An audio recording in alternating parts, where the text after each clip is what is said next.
Assalamualaikum warahmatullahi wabarakatuh. Pernahkah kalian mendengar tentang fitnah terbesar yang akan menimpa umat manusia di akhir zaman?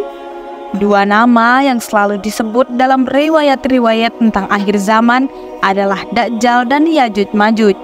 Kedua makhluk ini memiliki kekuatan dahsyat dan membawa ujian besar bagi umat manusia.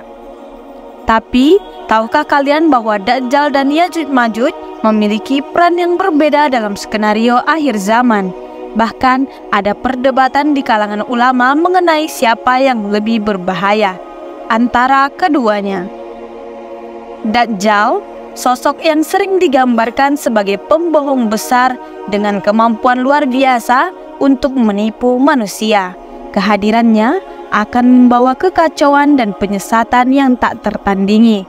Namun, Yajuj dan Majuj yang disebut dalam Al-Quran juga dikenal sebagai bangsa perusak yang tidak ada tandingannya dalam hal kekuatan dan kehancuran yang mereka bawa. Ketika mereka keluar dari kurungan mereka, tidak ada satupun kekuatan di bumi yang mampu menahan laju kehancuran mereka. Lalu, siapakah sebenarnya lebih berbahaya, Dajjal atau Yajuj Majuj? Bagaimana perbedaan fitnah yang dibawa oleh keduanya, dan bagaimana umat Islam mempersiapkan diri menghadapi ujian ini? Simak video ini hingga selesai untuk mengetahui kisah lebih lanjut.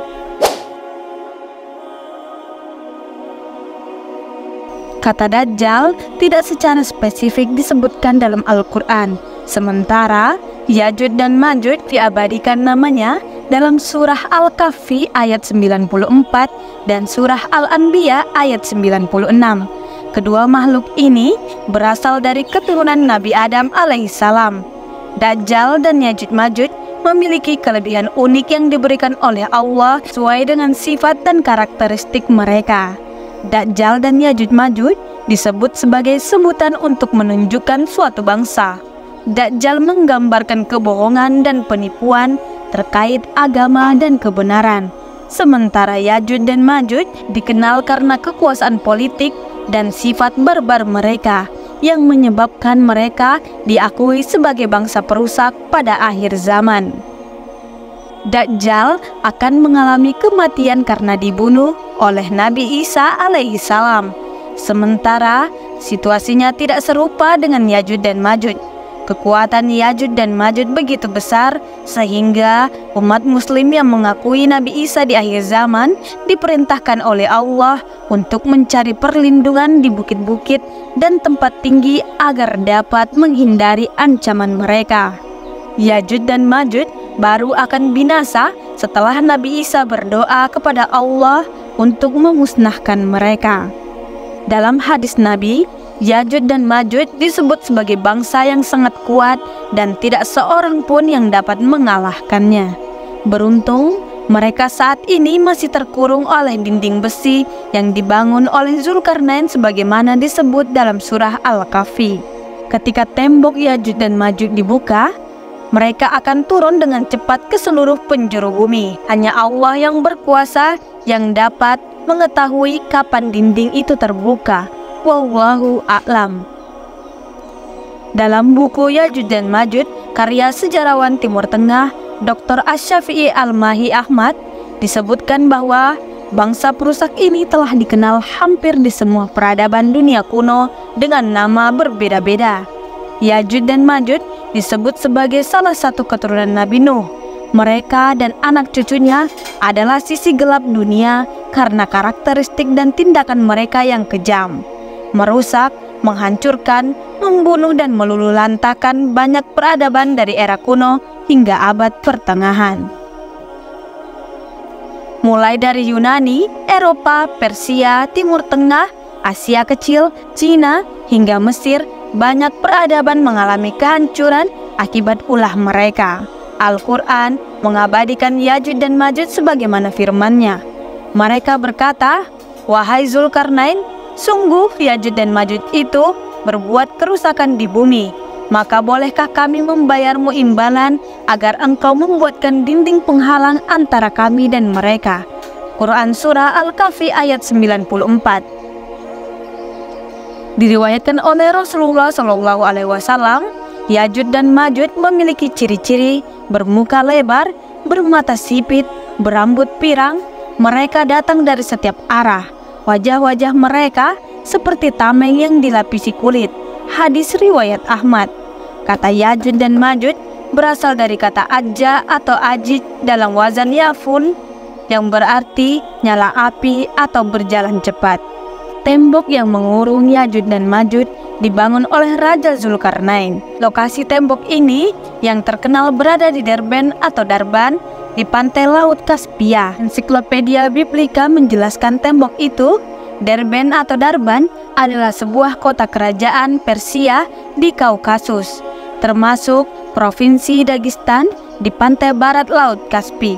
Tembok ini mempunyai ketinggian 29 kaki dan tebal kurang lebih 10 kaki dengan pintu gerbangnya terbuat dari besi. Dajjal memang tidak disebut dalam Al-Quran, tetapi Rasulullah menyebutnya dalam banyak riwayat hadis. Ia adalah sosok manusia pembohong besar yang akan keluar di akhir zaman. Kitab-kitab hadis menggunakan kata Dajjal atau disebut Antikristus. Dajjal memiliki ciri-ciri fisik, matanya buta sebelah, rambutnya keriting, badannya pendek dan bengkok, dan tertulis di antara kedua matanya kafara yang berarti kafir.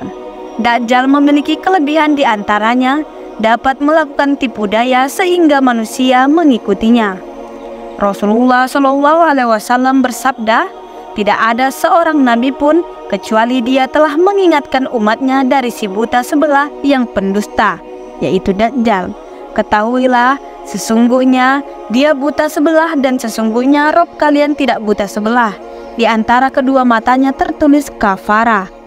Muttafaqun alaih. Dajjal kelak mati dibunuh oleh Nabi Isa alaihissalam di kota Lot atau Syam, sedangkan Yajud dan Majud tidak. Dalam hadis An-Nawas bin Sam'an radhiyallahu anhu disebutkan bahwa Allah memberitahukan kepada Isa akan keluarnya Yajud dan Majud yang tidak ada seorang pun mampu memerangi mereka. Allah memerintahkan Nabi Isa untuk menjauhkan kaum mukminin ke Gunung Tur ketika Yajud dan Majud keluar dari tembok Zulkarnain. Allah kemudian membinasakan Yajud dan Majud dalam satu malam setelah Nabi Isa bin Maryam berdoa meminta pertolongannya dari Abdullah bin Mas'ud radhiyallahu anhu. Dia berkata, ketika malam diisrakannya Rasulullah, beliau berjumpa dengan Nabi Ibrahim, Musa, dan Isa alaihissalam. Lalu mereka membicarakan tentang kiamat hingga beliau bersabda, maka mereka mengembalikan pembicaraan kepada Isa. Lalu beliau menyebutkan terbunuhnya Dajjal, kemudian berkata, selanjutnya manusia kembali ke negeri-negeri mereka, lalu dihadang oleh Yajud dan Majud yang berdatangan dengan cepat dari setiap tempat yang tinggi. Mereka tidak akan melewati air kecuali meminumnya, tidak juga melewati sesuatu kecuali menghancurkannya. Kemudian mereka, para sahabat Isa, meminta pertolongan kepadaku. Lalu aku berdoa kepada Allah, maka Allah membinasakan mereka. Selanjutnya, bumi menjadi bau karena bangkai mereka. Kemudian mereka, para sahabat Isa, memohon kepadaku, lalu aku berdoa kepada Allah. Akhirnya Allah mengirimkan hujan dari langit yang membawa dan melemparkan jasad-jasad mereka ke lautan. Hadis riwayat Al-Hakim. Itulah perbedaan Dajjal dan Yajud Majud.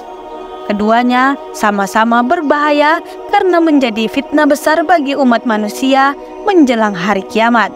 Semoga Allah melindungi kaum muslimin dari fitnah Dajjal dan kekejaman Yajud dan Majud.